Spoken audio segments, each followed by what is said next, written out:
did Chan or did Chan not use generative AI in his Instagram photos is not the interesting nor useful question. Because factually, he did. I don't care what Pangchan Protection Global on Twitter, whoever the fuck that is, said.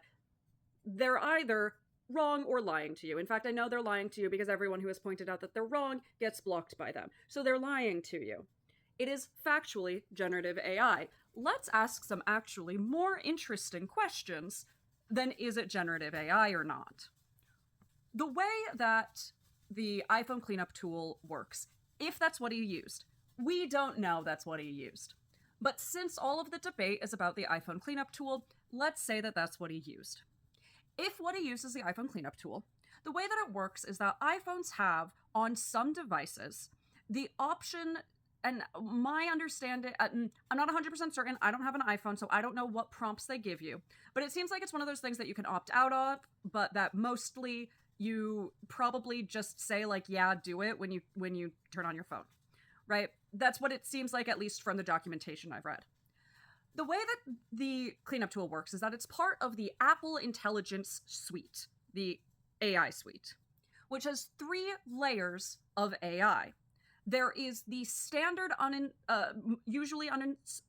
understood, the standard, well understood method of utilizing, I believe they pair with OpenAI, ChatGPT, and it's a relatively unencrypted method that's just how you expect it to how you expect generative AI to work. They usually do that with note writing, things like that. A second layer is an encrypted desk kind of method. It's a private cloud. It's kind of unclear exactly what they mean, exactly how it works, but the goal of it is to allow you to do certain higher processing things that do require the use of a data center, that do require the use of the cloud. So there's a little bit more processing that has to go into them, but without retaining any of your personal data.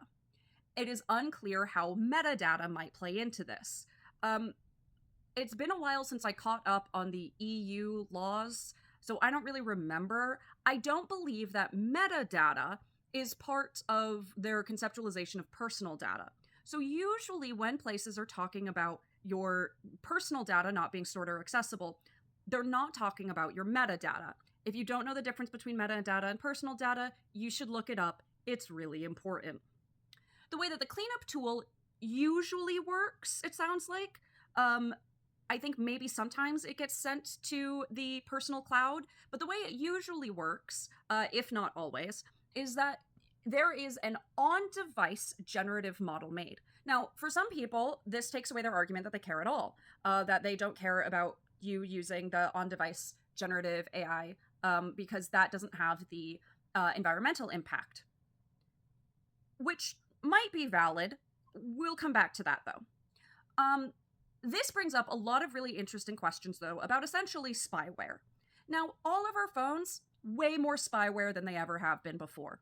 Like, our phones, mostly spying on us. There's a lot of ways to get around this, and a lot of them involved opting out of a lot of BS, as well as uninstalling a lot of BS, as well as, there's a lot of different ways to get rid of some of the bloatware and the spyware on your phone. But what this is doing, essentially, is it is creating a unique generative model for your phone to do these generative AI tasks without touching the cloud, data centers, or servers.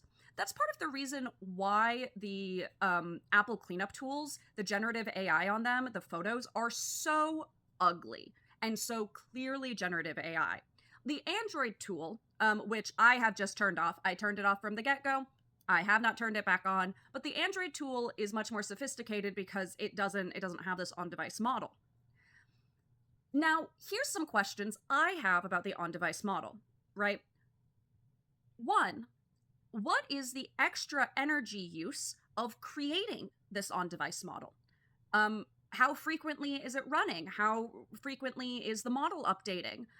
What are the increases in hardware that are required? What's the increased energy usage that's required? What are the sustainability methods that are in place to mitigate any potential energy increases being utilized there? If there are, I don't know. This is a question. Two, while all of the terms that I've read talk a lot about encryption and not touching your personal data, nothing that I've read has talked about whether the models themselves are accessible. So, what I don't know is if the model that they have created for you personally is accessible to Apple. And if it is, do they are they allowed to at any point take all of the generative models that they have created on everybody's individual devices and utilize those generative models? I don't know. I simply don't know. That's the interesting question for me.